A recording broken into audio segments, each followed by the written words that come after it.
Hai adik-adik, kembali lagi dengan Kak Rina di online class 101. Kali ini kita akan belajar kelas 2 tema 4, subtema 4, hidup bersih dan sehat di tempat umum. Di pembelajaran 4 ini kita akan belajar bahasa Indonesia, matematika, dan SBDP ya, di halaman 180 dan sampai dengan 186. Nah, adik-adik untuk melihat video lain, adik-adik bisa klik di kanan atas video Kak Rina. Nanti akan ada daftar playlistnya di sini ya. Ini ada daftar playlist untuk pembelajaran lain juga sesuai dengan judulnya.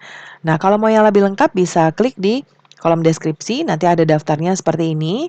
Misalnya adik-adik kita kan kelas 2 ya, jadi pilih kelas 2, klik biru-birunya di sini. Nah, kita nanti akan masuk ke playlist kelas 2. Misalnya adik-adik mau lihat kelas 2 tema 3. Klik putar semua di sini. Nah, di sini nanti ada daftar playlistnya di sebelah kanan berurutan adik-adik.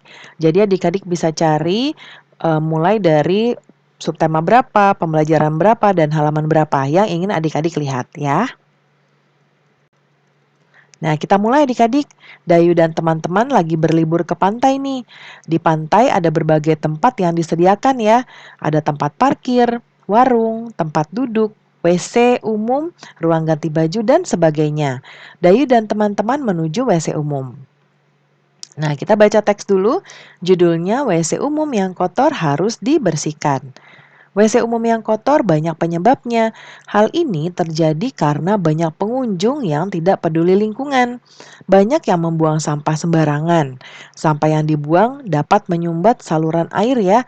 Air akan menjadi tergenang. WC umum yang tersumbat harus segera dibersihkan. Sampah yang menyumbat harus disingkirkan. Lantai dan saluran airnya harus juga dibersihkan. Agar lebih bersih dapat digunakan pembersih lantai dan sabun. Dengan demikian, WC umum akan menjadi bersih dan wangi. Pengunjung akan menjadi lebih nyaman ya. Informasi apa yang kamu peroleh dari teks di atas? Ya, informasi di atas itu tentang WC umum yang kotor, sampah harus dibersihkan sehingga wangi dan pengunjung akan nyaman dalam menggunakannya. Ya. Nah, sudah tahu belum adik-adik gimana sih ciri-ciri WC umum nih? Ya, kalau kayak gini adik-adik mau nggak masuk ke toilet umumnya? Pasti enggak ya. Nah, kita lihat pertanyaannya, informasi apa yang kamu peroleh dari gambar di atas? Ini adalah WC umum yang kotor. Ini tuh jamur kayaknya adik-adik. Ya, ijo-ijo ini biasanya kayak jamur gitu. Ya, ini tisu-tisu macam-macam ya. Bagaimana ciri-ciri WC umum yang kotor? Banyak sampah berserakan, saluran airnya tersumbat, ya, airnya akhirnya tergenang nih, terdapat genangan air. Kondisinya kumuh, bau dan berlumut, ya. Nah, coba tuliskan hasil pengamatanmu terhadap gambar sebelumnya, ya, dalam bentuk laporan sederhana. Karina buatkan di sebelah kanan. Ciri-ciri WC umum yang kotor. WC umum adalah fasilitas umum yang dimanfaatkan banyak orang. WC umum banyak yang kotor karena pengunjung tidak peduli dengan lingkungan. WC umum banyak menjadi kotor karena banyak sampah yang dibuang sembarangan. Ada sampah tisu toilet, sampah plastik, sampah botol bekas. Sampah membuat aliran air menjadi tersumbat. Air pun tergenang dan membuat lumut tumbuh. Air yang tergenang menimbulkan bau busuk. Air yang tergenang juga menjadi sarang nyamuk dan bakteri. WC yang kotor juga jarang disiram. Bekas buang air dibiarkan begitu saja sehingga banyak lalat berterbangan. Kemudian WC umum membuat pengunjung bisa tertular penyakit. Oleh karena itu, WC umum harus dijaga dan dirawat kebersihannya. Sampah harus dibuang pada tempatnya agar tak menyumbat saluran air. Lantai WC harus dibersihkan, bekas buang air pun harus disiram hingga bersih. Selain itu, dalam WC umum harus ada pengharum ruangan. Dengan begitu, WC umum menjadi tempat yang wangi dan nyaman, ya. Nah, kita lihat di sini membersihkan WC yang kotor sebaiknya menggunakan sabun cairan lantai ya, atau sikat ubin. Nah, jenis sabun itu ada macam-macam adik-adik. Ada batangan, sabun cair ya. Nah, sabun batangan ya yang bentuknya kotak seperti balok, ini bisa digunakan menjadi hiasan. Hiasan apa sih? Nah, seperti ini contohnya. Jadi kita ukir ya, atau kita seperti dipahat gitu, sehingga dia membuat, motif seperti ini. Ya, seperti ini motif bunga, motif, hewan, ya, seperti ini, atau bahkan mobil-mobilan.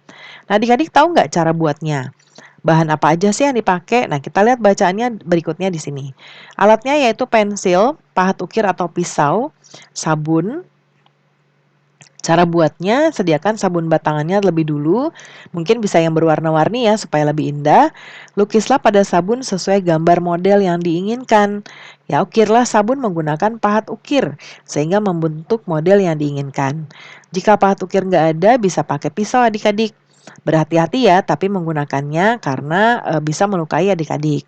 Lalu dihaluskan permukaannya sehingga menyerupai model yang sempurna. Hiasannya sudah selesai dan bisa dipajang. Nah, nanti adik-adik buat hiasan dari sabun batangan ya. Dengarkan petunjuk Bapak atau Ibu guru sebelum membuatnya. Nah, tadi bentuk sabun adalah balok ya adik-adik ya. Nah, balok adalah bangun ruang. Jadi kalau disusun, balok bisa membentuk pola tertentu seperti ini. Ya. Yang ini baloknya tiduran, yang ini berdiri ya. Ini tiduran lagi, berdiri, tiduran, berdiri ya. Jadi ini susunannya ya. Nah, yuk kita tentukan susunan pola balok berikut ini. Kalau yang ini berarti polanya kita bisa dari pola bentuk ya. Misalnya kayak tadi ini tiduran, ini berdiri, berdiri, tiduran. Tapi Karina akan membuat pola 1 2 1 2 ya. 1 2 1 2 1 berarti habis itu yang 2 ya, yaitu yang ini. Ya, Karina sudah contohkan sebelah kanan karena agak susah ya gambarnya. Nah, jadi ini jawabannya yang ini. Ya, yang berdiri. Kemudian yang berikutnya ini ada balok tidur 2, 1, 2, 1. Nah, ini harusnya 2 ya, 2-nya belum ada temennya. Dan ini ada satunya. Ya, ini 2, 1. Berarti kita akan menggambar satu balok yang tidur dan satu balok berdiri.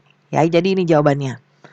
Lalu ini 3, 1. Nah, berarti ini tambahan 3-nya ya.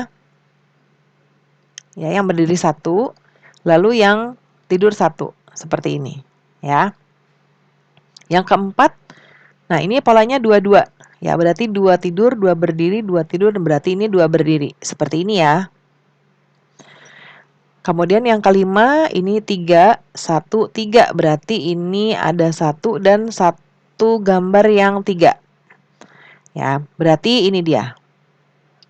Ya. Nah, pembelajaran kita sudah selesai ya adik-adik. Terima kasih sudah menonton sampai akhir. Mohon dimaafkan apabila ada kesalahan dalam perkataan maupun dalam materi yang diberikan. Sampai jumpa di pembelajaran berikutnya. Dadah.